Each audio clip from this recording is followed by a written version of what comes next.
5 years ago, I took a break from social media. It was originally meant to be 2 weeks, and I kind of never went back.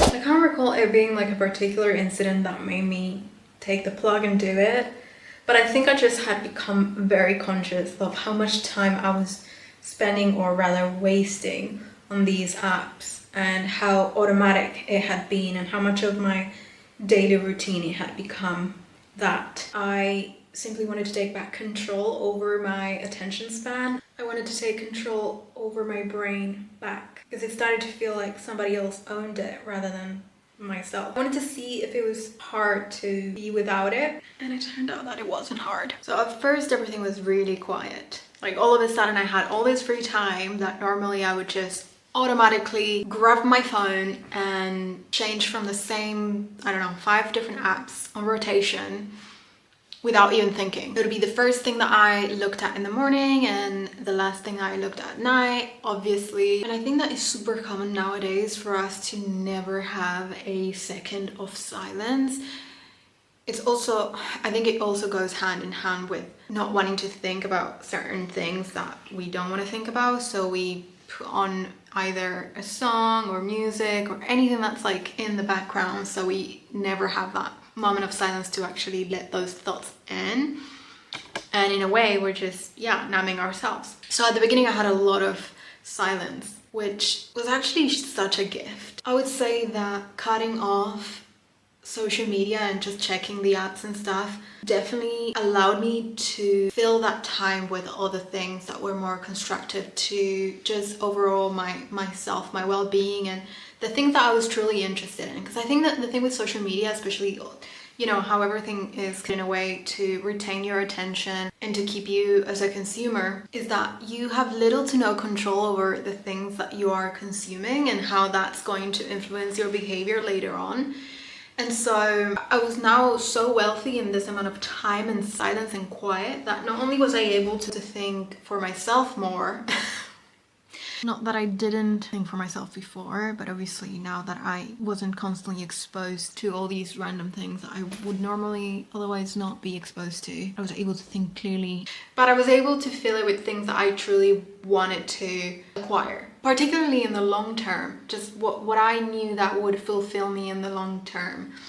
I all of a sudden was reading so much more, which in turn made me feel so good about myself, because not only was I regaining this sort of hobby that I was not allocating any time to, you know, with the recent rise in social media, but also because I was not only learning new things I was interested in learning, but just opening my mind to so many other things that contributed to my creativity. I believe that we are all creatives. A prime example of that is everything that's around you right now, the chair that you're sitting on or whatever, everything that's around you, on you, your clothes, everything has come from someone's mind at some point. It has been an idea that then took form to come into this physical reality. So if you're not a consumer, you're a creative. What I mean here is that if you're not outputting, you are constantly filling your mind with other things or people's creations, which is a big reason I feel like people are unhappy, because we are having a feeling of a temporary satisfaction for the completion stage of others' ideas, but our innate hunger to create is forever insatiable in this consumption wheel. You can be both, but I guess we need to pay attention of the percentages of how much time we spend being creative and how much time we spend consuming. The thing about being creative is that for creativity to originate or take place, you need to have boredom, you need to have silence, you need to have quiet. It is in those empty spaces where things can originate and take form. And the thing with social media is that you're constantly filling the empty space with things that may have zero value to you in reality, things that you are going to forget 3 seconds after you've consumed it, yet they take all that space. So in a way, it felt like mental clutter that I was so thankful to get rid of. It was sort of like a mental social media spring cleaning that benefited me tremendously. It not only helped me to allocate more time to be creative and just in general my hobbies, but also helped me with the fact that I was studying a degree. So I fixed my circadian rhythm, my sleep schedule was regular, as well as the fact that whenever I was actually taking breaks or resting, it was real mental rest rather than going on my phone where I'm quote unquote resting, but it's not actually a mental break. I also was meditating 2 to 3 times a day, which was such a rewarding achievement. And also it made me feel better about myself. I would say that it was still hard to fix my attention span, as our mind will postpone or rather avoid things that we know we have to do but not necessarily find instant gratification from, like studying and sitting down and studying, especially if you have any type of ADD or ADHD. But I would say that social media does not serve society in that sense. I think that a lot of those conditions are not only exacerbated but also originated from it for people that usually would normally not have it. The things that I gained were mostly time, having my own thoughts unpolluted by 1,000 other, not only imagery but also ways of thinking and trends of some sort, and my life, my overall life decisions, all these kind of things not constantly being influenced by one thing or another that's like external from me. I gained also the freedom of choice of what I want to do with my time, of what I want to do with my energy and my focus. I was able to self-improve in so many other areas, particularly on a personal spiritual level. I feel like I grew like 10 times faster than I had in previous years. Now, in terms of what I felt like I lost or what you may lose if you go and take this journey is perhaps you lose contact with people that may not be as close to you.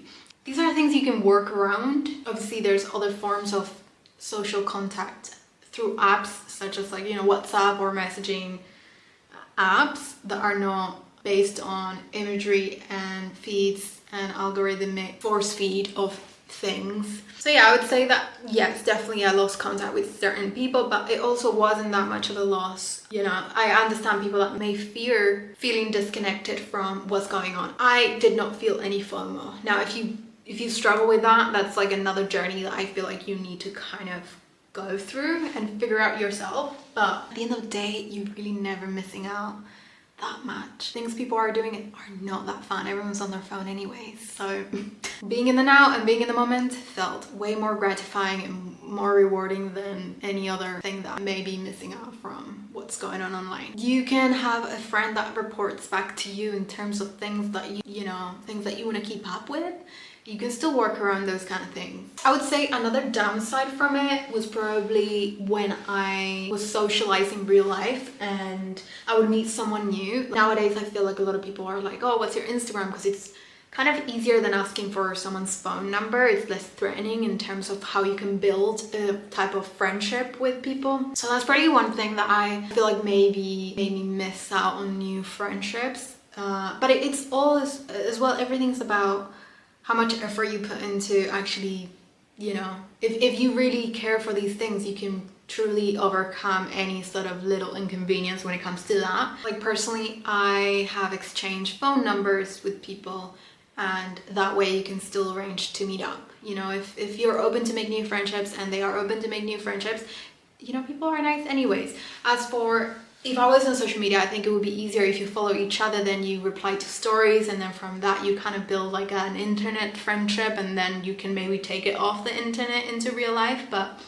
you can work around these things. Another thing that I missed out probably is following certain trends, and particularly also app updates. I have no clue what Instagram updates have been for the past 5 years, but I don't know, from what I hear it's like nobody likes them, and also it's like, okay.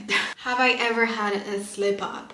So 4 years in, I went through a breakup and it was really painful, as they always are, and I did slip up when this happened, as I was in so much pain that I just would wake up and it would be the first thing that I thought in the morning, etc. So I feel like social media does such a good job at numbing you and not allowing you to think for yourself, and that's exactly what I was prescribing myself. Not to avoid healing, obviously, but I think at that point I really needed something to take me out of the reality that I was existing in. So I downloaded TikTok, which I even remember the first time I ever downloaded TikTok which was around the pandemic, and instantly I remember I was used to a different kind of interface of, you know, social media apps, and when I downloaded it I was like, whoa, I was so overwhelmed. I deleted it instantly because I didn't like the fact that it was in your face and you could not escape what was put in your face, and it was just non-stop. There was no break. I remember this so vividly. I remember thinking this, there's no way your brain can take a break from intaking information. And I did not like that at all. I was like, what is this? Like, what is this? It didn't feel like a social media app. It just felt like I was being force-fed just content, you know? So I deleted it. But when I was going through this breakup, I downloaded it because I wanted to numb myself. I wanted to distract myself. And what's the, you know, the easiest is to distract your mind? That is TikTok and, you know, social media in general. Like now all algorithms are like that. So I feel like it worked at the beginning because it numbed me and it, you know, distracted me from things. But soon enough, I just started feeling crap about that as well, because I was just filling my mind with useless things that were taking away my precious time, and I was just feeling bad that I was like mindlessly wasting time scrolling on things like this. So then I started creating on it, which was a way of turning around the purpose of having been on that app. And that made me learn a lot about content creation, which was great. I remember an instance, I was like at a friend's birthday and I met a girl there, and she wanted to exchange Instagrams, and I was like, oh, I'm not on social media anymore. And she looked at me like I had 3 hits.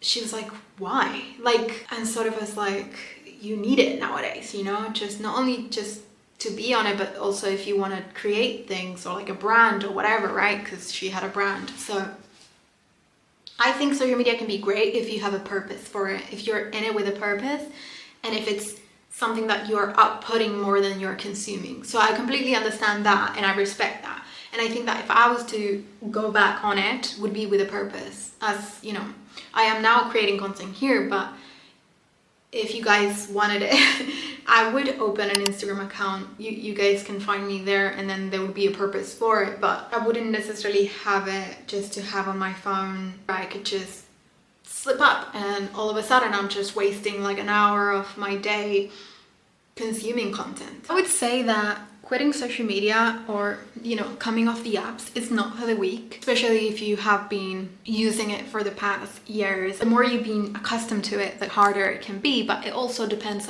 on how ready you feel. It definitely has to be a choice. I feel like it can be compared to people choosing to work on an addiction, like alcoholics. It has to come from them, and it can't be a decision that others are, you know, making for them. It really has to come from you. And I would say that my advice, if you want to come off social media, would be have a bigger purpose, have a bigger reason why you're doing it, because that way it'll be easier for you rather than just take away something from yourself. Set yourself some goals that you want to work towards that can replace that space where your attention has been going. Have something else that you're going to redirect your attention towards, rather than just have that full-on empty space where you will feel the withdrawal symptoms harder. So definitely get a hobby, or finally do those other activities that you never give yourself time to do. It may feel a bit unfamiliar at first since you're not used to putting time on doing other things rather than, you know, just easily scroll on your phone, but it's 1,000 times more rewarding, and trust me, you're gonna feel so much better about yourself. Like